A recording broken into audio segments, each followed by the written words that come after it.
So, hi. Recently, I made a video about student accommodations in the UK in general. So, it was regardless of the city that you lived in. In today's video, I'm going to be a little bit specific only to Manchester because that's the city that I live in currently and I know most about student accommodations over here. So, again, within Manchester, there are different universities, but the main one or the biggest one is the University of Manchester, and I'm going to be focusing specifically on that in this video. So, yeah. University of Manchester is at a very good location within the city. It's like a 25-minute walk from literally the city center of Manchester, which is amazing. Now, for the university, there are three different locations for student accommodations. The first one that I'm going to be talking about is the city campus, which is all the student halls that are very closer to the university, which are situated towards the city. Um, so if you can see this map over here, city campus is over there, which is like in and around the university. So some of them are this side of the university, some of them are on that side of the university, and so on. So that's one area for the student accommodations. The second area is Victoria Park, which is where I currently am. It's again very close to the university. Like my accommodation is only a 12-minute walk, but it is not right at the doorstep of the university, but it's close nonetheless. And the third campus is the Fallowfield campus, which is the major student campus where most of the student accommodations are, and it is in south of Manchester, and it is pretty far from here. Like it is, if you had to walk from Fallowfield all the way to the university, it'll take you at least about 40 minutes, more than 40 minutes actually, which is not very convenient. But again, most of the students who live in Fallow have a bus pass so that they can just take the bus to the university, because you can't possibly walk all that much back and forth in the university because you need to go to the university quite often. So again, to be specific, city campus is supposed to be the quietest campus because there's not much happening, not a lot of parties.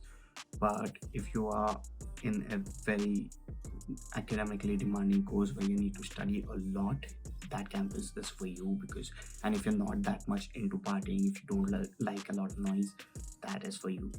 And again, the transport is the best for city campus because it is very close to the university. Like one accommodation called Whitworth Park is like right next to the main building of the university, so that is really very close.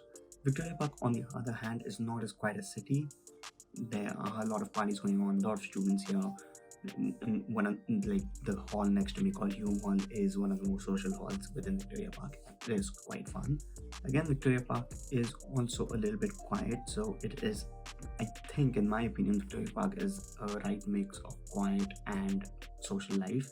So that's the reason there's a lot happening as well, but you get that quiet environment that you need to study as well.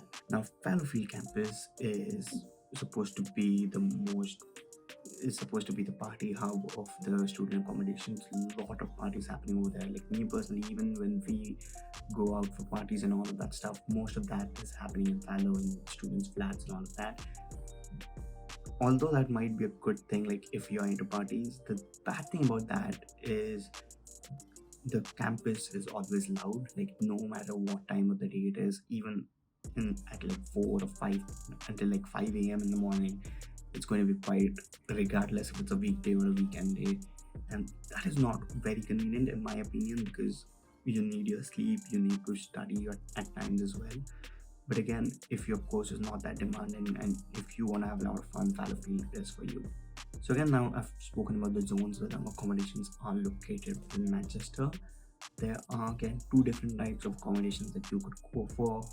I'm generally talking only about first year students over here, because second and third years you can go for houses as well. I'm just being specific to first years or master's students who are coming for the first time to Manchester. Now there are two options. One is the student halls, which is where I am at, and the other one is the private halls, which are the other ones. So student halls are owned by the university and they are completely run by the university. So you can be rest assured that the safety and the facilities in the student halls are really good.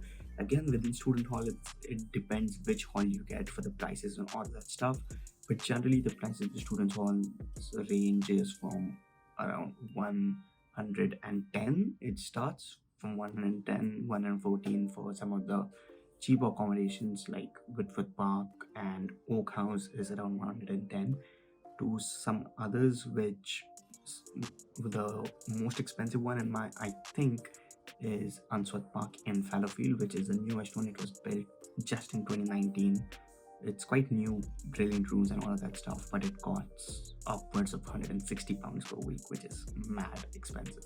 But also, while I mentioned this, I have to say that you cannot exactly choose where you're going to stay if you're taking a student hall. You have to choose a total of 5 accommodations while you're applying, and you'll be randomly assigned any one of those 5, and you might not even get one of those 5. It's completely based on luck which accommodation you're going to be allotted, and that's completely fine because none of the accommodations are way too expensive, and none of them will have any major issues with them. All of them are pretty much similar because they're run by the university at the end of the day. As for private accommodations, even the private accommodations are generally broadly based only in the student areas that I spoke about: Fallowfield, Victoria Park, and the city campus. So most of the private accommodations are there as well. So yeah, private accommodations are not run by the university; they're run by private companies. But again, these accommodations are similar to the uni student halls in almost every respect, other than the fact that they're not run by the university and you have to book them from outside. Now, the best way to book private accommodations is through Amber Student, which is what I've done for my next year, and it is quite easy. What Amber Student actually is that it's a company which helps you with getting the private accommodations, because booking a student accommodation from university is not that difficult, but private accommodations might be a little bit difficult because you have to sign contracts, you have to get it guaranteed, all of that stuff. But Amber Student makes it completely easy for you because it is a company based in India, so they know exactly what they're doing and they have a lot of experience in this field. So I'll just walk you through how you can sign up through Amber Student. So I've put a link in the description for Amber Student itself. You can click on that link and this is where it'll take you. Here you just put in your information and they will contact you from their end. Now, what Amber Student does is you can tell them what exactly you're looking for. Like they'll contact you through WhatsApp or through call or any whatever you prefer.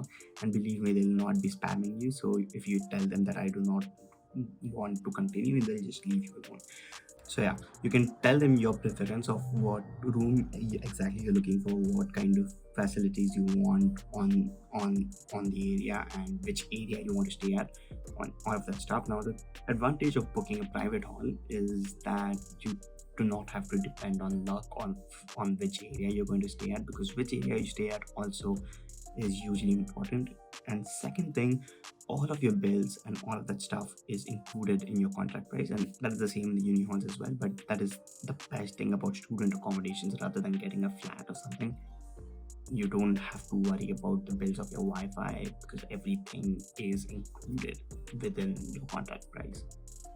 And yeah, that's it. There are tons of options for private accommodations in Manchester. Like, I think there are more private accommodations at this moment than university run student accommodations, and that is crazy because a few years back there were no private accommodations. All of these are completely new, so the furniture is new, the rooms are completely newly painted. So it is it is a really good option, and even the price range is basically exactly the same as your uni halls. They start at around 130 a week, £130 a week, and some of them might even go up to 300 if you're looking for luxury living, but you have the option if you want it. So, talking about transport, as I said, city campus is extremely close to the university, but unless you're staying right at the city center, which might be a little bit far, you'll have to take the bus again to the university. Victoria Park, almost all of these halls in Park are quite close to the university. You won't be needing a bus pass. You can just walk to the university every morning. Now, if you're staying in Fallowfield, in my opinion, you need to get a bus pass. So a bus pass is a annual price you pay for a pass, and you can take unlimited number of buses here in Manchester, which is a good deal if you're a little bit farther from university. Or you can buy a bike, which is another really good option, which a lot of students use. You get your exercise in the morning as well. For Victoria Park, getting a bike also does not make sense, at least for the accommodations in Victoria Park that are closer to the university. There are some in Victoria Park which might be a little bit farther and where biking might benefit, but from my location personally, uni is literally like 10 minutes walk. You can't, even biking will be redundant for that. So yeah, I think that's about it. I've covered it. If you want to look at the specific accommodations, and if you want to look at how they look, if you want to look at the pictures of the rooms and all of that stuff, I'll put a link in the description for first the University of Manchester accommodation website, where you have information on every accommodation, about their facilities, about the price per week, about everything you need to know really.